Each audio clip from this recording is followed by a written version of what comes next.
Bienvenidos a este módulo, en el que abordaremos diversos conceptos y casos relacionados con el plagio. Pero antes de pasar a tocar en detalle cada tema, debemos tener presente que el plagio es un tema cada vez más relevante. Para formarnos una idea más clara, notemos, por ejemplo, que hasta el año 2002, la base de datos de la Biblioteca Nacional de Medicina de los Estados Unidos tenía en total 211 artículos publicados sobre plagio. Pero ahora, solamente en el año 2012, se han publicado 187 artículos sobre plagio. Estos números nos dan una idea de cuán grave es la preocupación al respecto. Recientemente en Alemania, bajo el gobierno de la señora Angela Merkel, 2 ministros han sido acusados y encontrados culpables de plagiar sus tesis doctorales.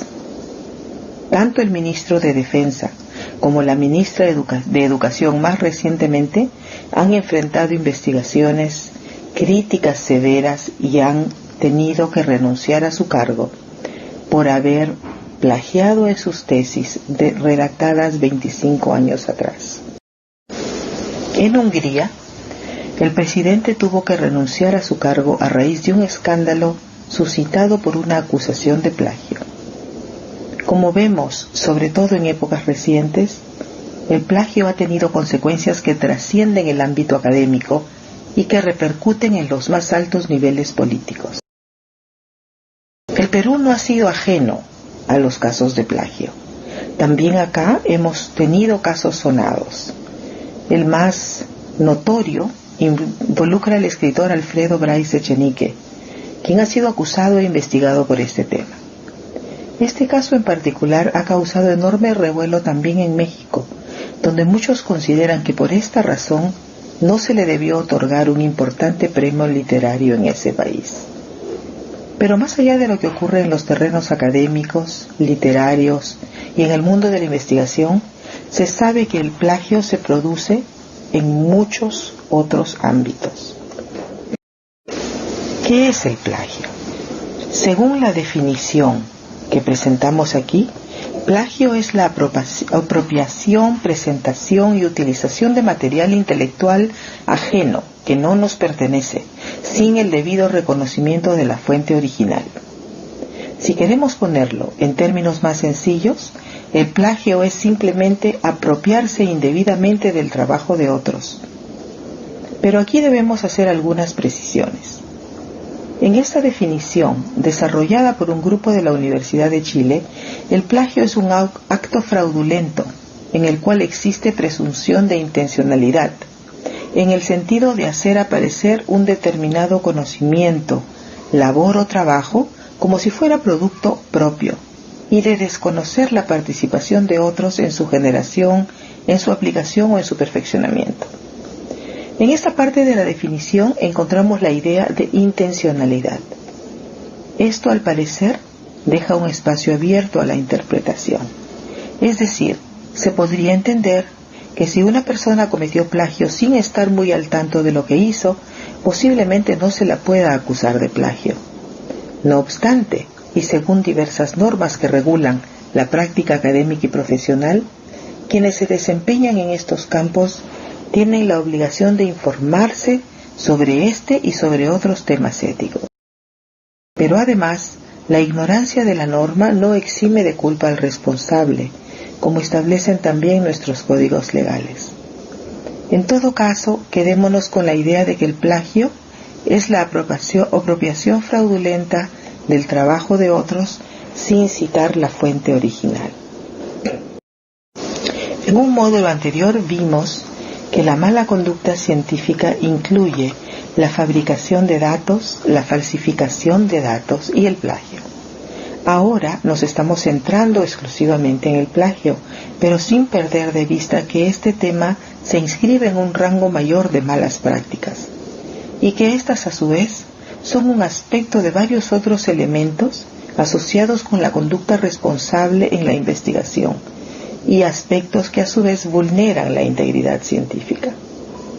Pero antes de continuar desarrollando el tema, Vale mencionar que el plagio está ampliamente extendido en la sociedad y que prácticamente todos nos hemos visto envueltos en una situación de plagio en algún momento de nuestras vidas. Sin embargo, es importante saber que especialmente en nuestro campo, el plagio es ilegal e inmoral. El plagio perjudica a la ciencia en general, pues permite el avance indebido de personas que no están apropiadamente calificadas o que no tienen ni la actitud ni la integridad que se requiere para desenvolverse adecuadamente en este ámbito. Preocupa más aún debido a que tales personas eventualmente pueden tener a su cargo la educación de nuevos profesionales, nuevos investigadores, quienes podrían formarse bajo estándares éticamente inapropiados. En las imágenes de esta diapositiva vemos que el robo es tomado a veces de manera lúdica, como esta que dice que puede uno robar si no logra tener lo que quiere de forma legítima, o la siguiente que dice, si la imitación es la mejor forma de hacer un cumplido, ¿cómo es que el plagio no se toma de igual manera? Y es que en ocasiones hay quienes pueden decir, sí, si han plagiado mi trabajo, es porque me admiran, es porque mi trabajo vale la pena y debe ser repetido. O habrán otros que digan, pero ya está todo escrito, no hay necesidad de reinventar la pólvora, solo hay que tomar un poco de acá y otro poco de allá. En un número de la revista Nature del año 2007 aparecía esta frase, ¿plagio? No, solo estamos tomando prestado algo en un mejor inglés, refiriéndose a una justificación de investigadores no angloparlantes para apropiarse de ideas ya construidas. Pero no es tan solo un asunto de uso de lenguaje o de traducciones, pues se trata en el fondo de ideas tomadas indebidamente cuando no se cita bien la fuente. Hoy en día existen en Internet servicios que ofrecen a sus usuarios la posibilidad de obtener los trabajos o las tareas ya terminados. Uno de ellos, por ejemplo, por un pago de $20, ofrece acceso ilimitado a miles de estos trabajos. En otros servicios más especializados se paga entre $30 y $300 al mes para acceder a ensayos y a otros trabajos ya terminados sobre múltiples temas. Entonces vemos que existen sistemas y esfuerzos orquestados y lucrativos que ayudan a cometer plagio. Estos servicios, como varios otros, suelen estar dirigidos a estudiantes. Varios factores inciden o influencian la incidencia del plagio. Esto se relaciona mucho con carencias en la educación en relación a estos temas. Muy frecuentemente, cuando esa educación sí existe, la información suele llegar tardíamente. Para cambiar esto es necesario brindar la formación apropiada desde las etapas iniciales del entrenamiento de los investigadores. Asimismo, faltan normas claras al respecto y existe también ambigüedad en las definiciones y las maneras de entender el plagio. A veces, aun cuando hay normas disponibles, estas por sí solas no despejan las dudas de muchos estudiantes o investigadores. Por otra parte, el plagio ocurre también cuando la sociedad y el ambiente profesional son permisivos y sobre todo cuando se ha instalado un sentido común en el que cualquier cosa es permitida con tal de alcanzar ciertos objetivos. También contribuye al plagio la ausencia de procesos institucionales definidos para enfrentar las denuncias de mala conducta científica. En la Universidad Cayetano Heredia se ha avanzado algo al respecto, pero en general, si miramos al conjunto de instituciones que realizan investigación, vemos que en la gran mayoría falta que se definan mecanismos claros para actuar en estas situaciones.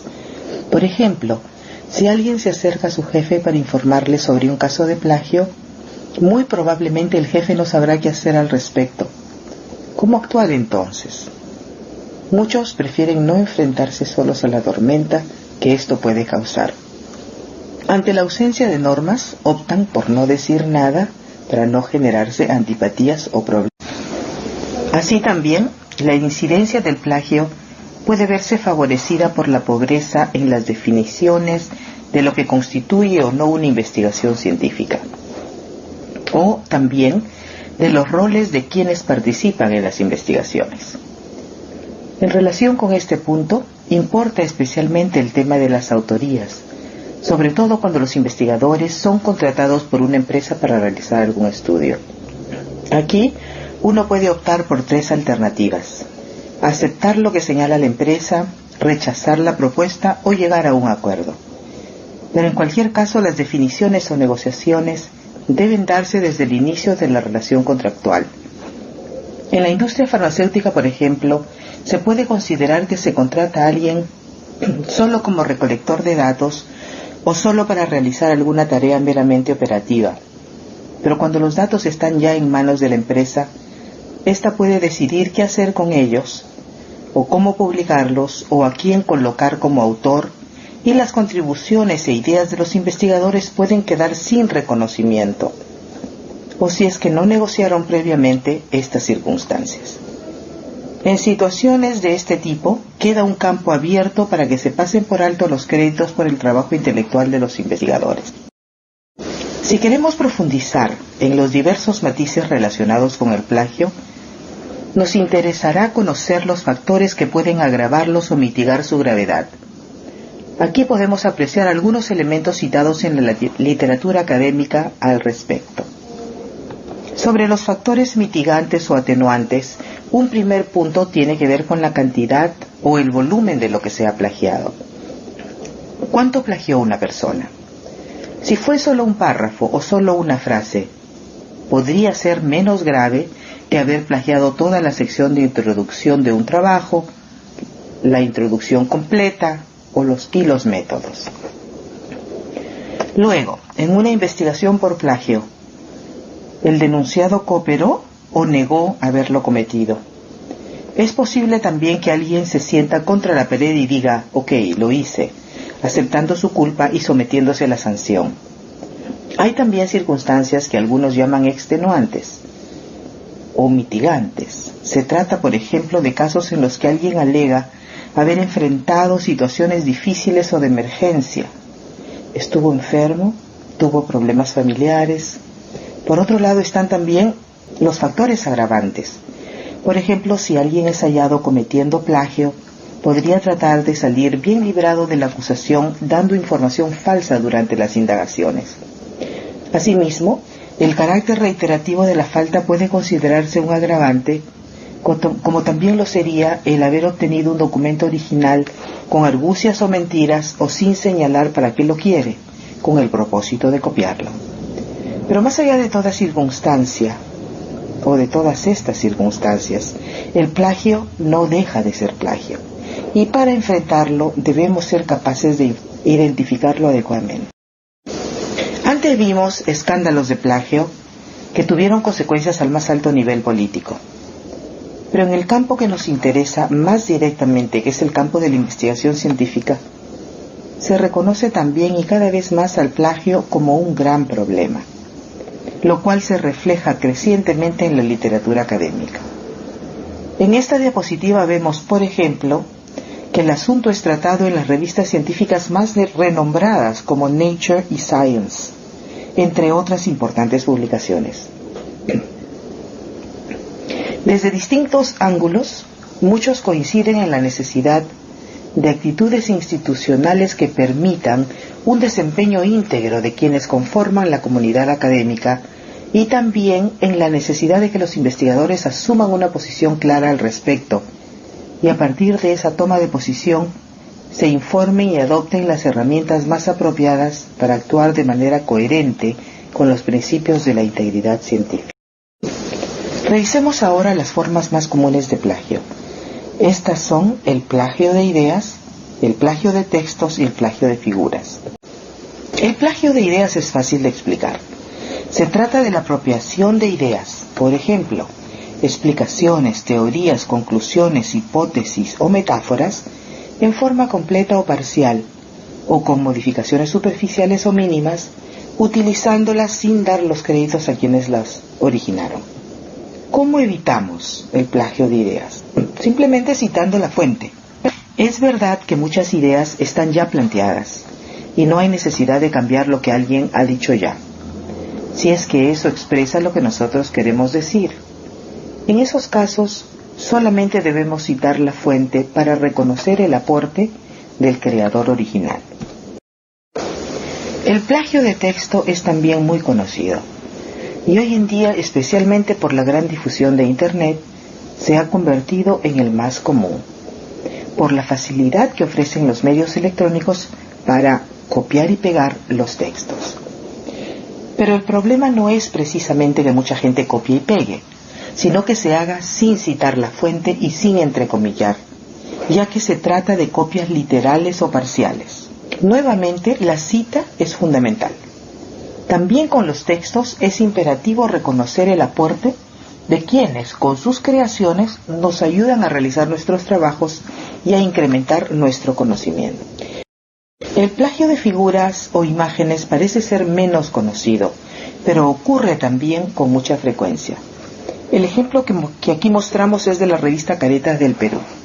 En el año 2011, una persona publicó en este medio un trabajo bastante similar a una creación que pertenece a Ángel Boligán, un caricaturista mexicano, sin reconocer al autor. Esto generó un amplio debate en las redes virtuales. Cuando se destapó el escándalo, esta persona envió una carta a Boligán disculpándose. Aquí tenemos la respuesta del autor mexicano, que ilustra bastante bien las consecuencias a las que se expone quien comete plagio, sea del tipo que fuere. Quiero que sepas que me indigna el plagio de cualquier forma y a cualquier persona. No me siento maltratado, ni hurtado, ni engañado personalmente. Creo que un plagio de esta magnitud nos ofende a todos. Ya debes haberte dado cuenta que el único que se ha hecho daño eres tú mismo. Eres el único que está pagando las consecuencias, y la única retribución que te exijo es esa: no caer nuevamente en esta práctica equivocada. Y espero que este caso nos una más como gremio y cerremos fila ante el oportunismo y la mediocridad. En este caso no ameritó acciones legales, pero el mensaje fue claro y fuerte. Parafraseando al autor, el mensaje fue: no te voy a denunciar, no quiero que me resarzan por derechos patrimoniales. La lección será que aprendiste de tu error al haber arriesgado tu trayectoria profesional. Pero volvamos al ámbito académico, pues nos interesa sobre todo el plagio en la investigación y en la conducta profesional de los investigadores. Este es un problema visible con mucha frecuencia desde la formación de los estudiantes. Aunque hay quienes lo consideran una falta menor, nunca está de más enfatizar cuán equivocada es esa percepción. Al respecto, podemos destacar los esfuerzos que se realizan en países que se han visto fuertemente afectados por escándalos de plagio. En Croacia, por ejemplo, se está investigando mucho sobre el tema. En un estudio realizado en ese país con 198 estudiantes de medicina de segundo año, se encontró que la gran mayoría cometió plagio en un ensayo que les dejaron como tarea. Estas cosas suelen ser motivo de muchas bromas. En la diapositiva tenemos una, en la que alguien dice: si tú cortas y pegas desde la web, te van a decir que cometiste plagio. Y la respuesta es: yo no corté ni pegué, yo lo imprimí, lo volví a tipear. ¿Eso también es plagio? Aquí podemos reiterar, para que no quede duda, que siempre sigue siendo plagio si no se cita la fuente. Aquí tenemos el ejemplo de una interesante campaña realizada en la Pontificia Universidad Católica del Perú. La página web se refiere a una campaña denominada Recapacita. La idea original pertenecía a unos estudiantes que empleaban la frase "no te comas las comillas", acompañada de la imagen de un plato con letras y las comillas puestas, un tenedor y un cuchillo de mesa. Esta frase fue patentada por los estudiantes que la crearon, y por esta razón se cambió luego el nombre, pero el mensaje de fondo es el mismo. Y es muy importante destacar que esta universidad adoptó una postura institucional sobre el tema. El mensaje del rector es bastante claro: todos debemos evitar y combatir el plagio, porque es equivalente a negarnos a pensar por nosotros mismos, porque esa es una actitud que retrasa el progreso del conocimiento de la humanidad, porque con ello se niega la esencia misma del trabajo universitario y porque es profundamente inmoral. Vemos aquí una actitud firme contra el plagio, y es una actitud que no se queda en el discurso, pues esta universidad cuenta con una oficina de protección a las personas, un comité para el uso humanitario de animales en investigación y normas éticas establecidas.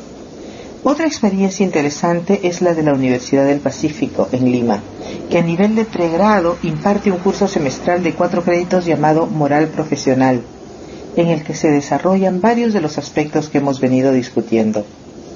Hay quienes, para enfrentar el plagio, promueven también la publicación electrónica de las tesis en Internet, precisamente porque así es más fácil detectar los casos de plagio empleando programas informáticos gratuitos y programas pagados que están disponibles en Internet. Revisemos lo que ocurre en las revistas científicas.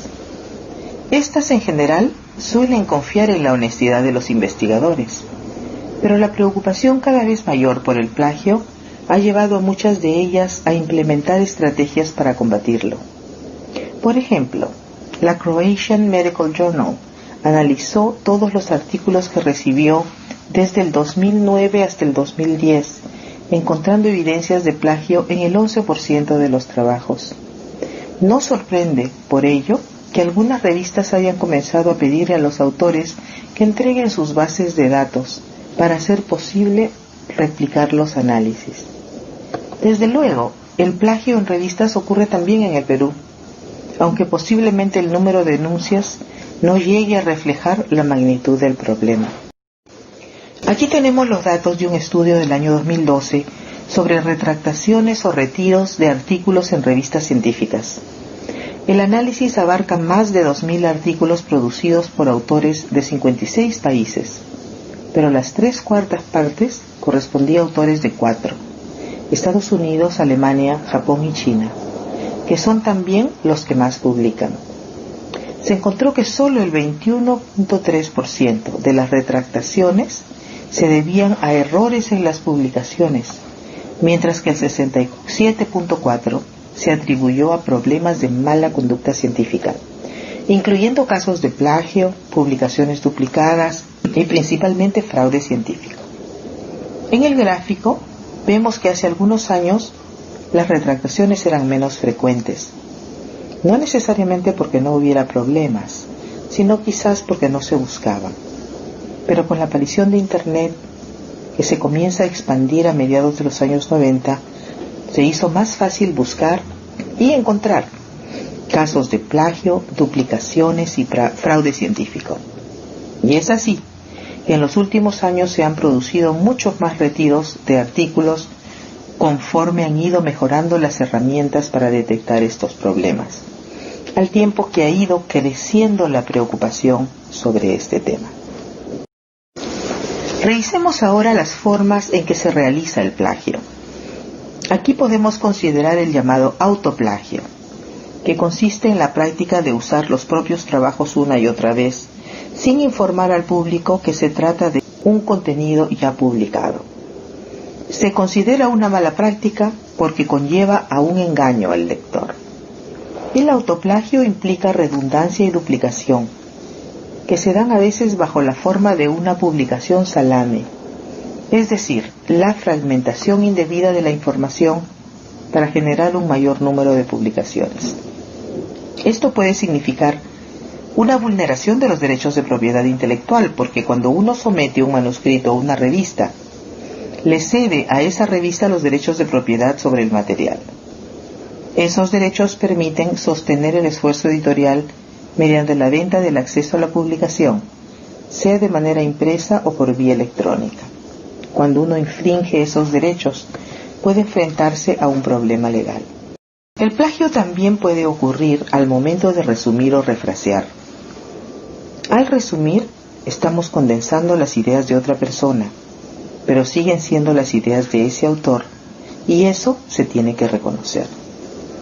En el refraseo, lo que hacemos es presentar con nuestras propias ideas algo que otro ha dicho de otra manera. En ambos casos, las ideas siguen siendo ajenas y debemos citar a quien las formuló originalmente. Al refrasear, es preciso tener presente algunos riesgos, pues sucede a veces que al refrasear se termina cambiando o desnaturalizando la idea original, o podría ocurrir que luego de la operación no haya mayor cambio, o que olvidemos citar la fuente, incurriendo así en plagio. Para evitar caer en una situación de plagio, lo primero que debemos hacer es educarnos e informarnos para poder identificarlo, para poder discutir sus implicancias y mejorar nuestras prácticas. A veces ayuda contar con una lista de verificación con la cual se puede manejar paso a paso el proceso de redacción. Estas listas deben indicar cómo se ha de preparar la lista de fuentes para la elaboración de la bibliografía. Durante este proceso se puede usar, por ejemplo, el buscador Google, introduciendo segmentos de texto para revisar si algunas partes del manuscrito han sido tomadas o no de otras fuentes. En otras ocasiones, como cuando uno está a cargo de un grupo que debe redactar un texto, conviene establecer un sistema de trabajo en fases, para ir verificando poco a poco el reconocimiento de las fuentes. En estos casos, al encargar a otros que entreguen un trabajo, no es recomendable pedir un manuscrito final en corto tiempo. Es mejor pedir progresivamente los borradores de cada sección para poder ir verificando la inclusión de las citas. Cuando los plazos son muy cortos y los redactores se apresuran por ir en contra del tiempo, es más probable que alguien olvide citar las fuentes. Así también es de utilidad el empleo de programas automatizados para la detección del plagio, que pueden ser gratuitos o pueden ser pagados. Debemos citar. En el ámbito académico se deben citar fuentes que sean verificables. Al hablar de fuentes verificables nos referimos a trabajos y hallazgos de estudios que han sido publicados en medios formales, como artículos de revistas, libros, capítulos de libros, presentaciones o resúmenes de congresos científicos. Pueden ser trabajos originales o artículos de revisión. En muchos casos los podemos ubicar en Internet, pero hay que tener mucho cuidado porque no todo lo que se publica en Internet se puede verificar. Por ejemplo, hay una página web llamada El Rincón del Vago. Esa no debería citarse porque no es una fuente confiable. También se puede tomar en cuenta algunas recomendaciones al momento de colocar las referencias de los trabajos. Se recomienda citar la bibliografía más reciente posible, considerando un máximo de 5 años de antigüedad, principalmente en aquellas áreas en que la investigación avanza más rápidamente. Se recomienda considerar las referencias a trabajos nacionales, citar trabajos que uno conoce bien por haberlos leído en su integridad, es decir, no aquellos de los que solamente hemos leído el resumen. Respecto a las comunicaciones personales, hay quienes piensan que es mejor evitarlas, porque pueden ser difíciles de verificar. Existen algunos sistemas y programas informáticos diversos que han sido diseñados para ayudar en la detección del plagio. Estos están disponibles en Internet, algunos en forma gratuita y otros con un costo. Es muy recomendable que las instituciones de investigación cuenten con estos programas y que los investigadores se familiaricen con ellos. Voy a mencionar como ejemplo el Authenticate, no para hacerle publicidad de este producto que tiene un costo, sino tan solo para ilustrar cómo funciona. Este es el programa que usamos en nuestra institución y que sirve para verificar la originalidad de los textos. Cuenta con una enorme base de datos. Si uno desea verificar un manuscrito, el programa lo compara con los textos que existen en esta base de datos y el programa señala porcentajes de posible duplicación de texto en cada sección del manuscrito, así como indica cuál fue la fuente original de donde se obtuvo este texto duplicado. Entonces, si hay plagio o alguna omisión en las citaciones, es posible detectarlos. Otra característica de este sistema es que incluye a un gran número de editoriales que también lo usan para verificar los manuscritos que ellas reciben para consideración de publicación. El uso de sistemas informáticos puede ayudar, pero también hay formas de identificar el plagio por nosotros mismos, reconociendo ciertos indicios. Esto es importante, sobre todo para quienes revisan las tesis o los manuscritos de otros. A veces uno lee una línea o un párrafo que no guarda coherencia con lo que continúa en el texto. Eso nos lleva a pensar que puede haber un problema, como cuando en el texto se emplean múltiples estilos de redacción, diferentes tiempos verbales, diferentes personas gramaticales. Por ejemplo, se redacta en primera persona y luego en el siguiente párrafo pasa a tercera. O primero se habla en singular y luego en plural. Por ejemplo, alguien empieza diciendo realicé tantas pruebas, pero más adelante dice obtuvimos este resultado. Otras veces uno puede encontrar en el texto de un estudiante palabras o expresiones que no son muy comunes en nuestro medio. Varios autores y revistas han planteado también recomendaciones con pasos sistemáticos para ayudar a detectar el plagio. Aquí tenemos un ejemplo que recoge algunas de las pautas que hemos mencionado. Independientemente de lo que podamos hacer para detectar el plagio, es muy importante abordar el asunto desde una perspectiva más amplia. Recordemos que no se trata solo de cumplir normas, sino más bien de interiorizar los principios que guían una conducta responsable en investigación. Podemos trazarnos algunas metas, empezando por mejorar los conocimientos y las habilidades, y luego lograr cambios en las actitudes y comportamientos. ¿Cómo se puede conseguir esto? De varias maneras. Una de ellas es establecer pautas y políticas institucionales, así como sanciones al plagio y otras malas prácticas. De este modo es más factible implementar las formas de apoyar a quienes quieran denunciarlas. También podemos enfatizar el tema en el contexto de la mentoría y asimismo incidir en la educación sobre integridad científica. ¿Quiénes deberían actuar para evitar el plagio? En realidad, todos por igual: docentes, estudiantes, administrativos y autoridades. ¿Qué debe proceder en una institución si se detecta un caso de plagio? Eso depende de la institución y sobre todo si se cuenta con pautas y procedimientos establecidos al respecto, como por ejemplo directivas para conformar comisiones especiales o para derivar el caso a una instancia determinada. Si no existen estas normas, será más difícil, pero en todo caso lo primero que se debe hacer es iniciar un proceso a nivel institucional. Esto suele ocurrir por denuncias de parte, realizadas por personas que han sido testigos del plagio o que se han visto afectadas por este tipo de falta. Luego se debe hacer las indagaciones preliminares para determinar si el caso amerita o no una investigación más profunda.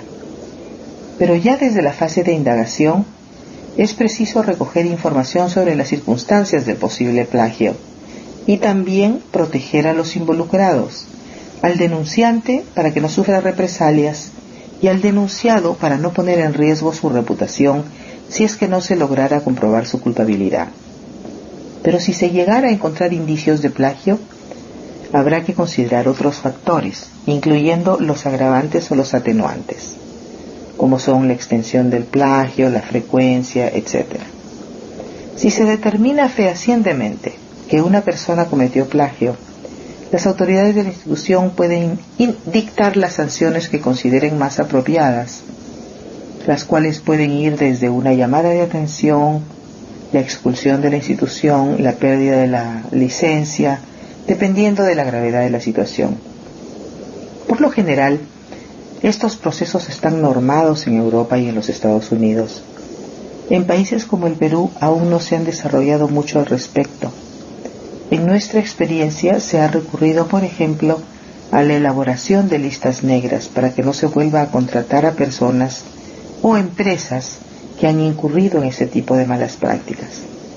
Pero para que esto funcione bien, es necesario una mayor comunicación entre instituciones para que otras no arriesguen su trabajo exponiéndose a contratar a personas con antecedentes cuestionables. Resumamos ahora algunos puntos importantes de este modelo. Decíamos que el plagio refleja una falta de integridad científica, que es inmoral y que de ningún modo debe ser tolerado. En términos sencillos, consiste en la apropiación del trabajo de otros sin reconocer la fuente original. Luego, un autor que respeta las normas éticas siempre se preocupa por citar apropiadamente. Es así que todo texto copiado literalmente del trabajo de otro autor debe ir entrecomillado y citado. Y si resumimos o refraseamos las ideas de otros, debemos también citar la fuente. Evitar el plagio conviene redactar a partir de nuestras propias ideas, pero sobre todo es importante la educación para poder identificar el plagio y cambiar las prácticas nocivas. Finalmente debo agradecer y reconocer estas fuentes en las que me he basado para preparar esta presentación, además de otros trabajos que aparecen citados en las diapositivas previas.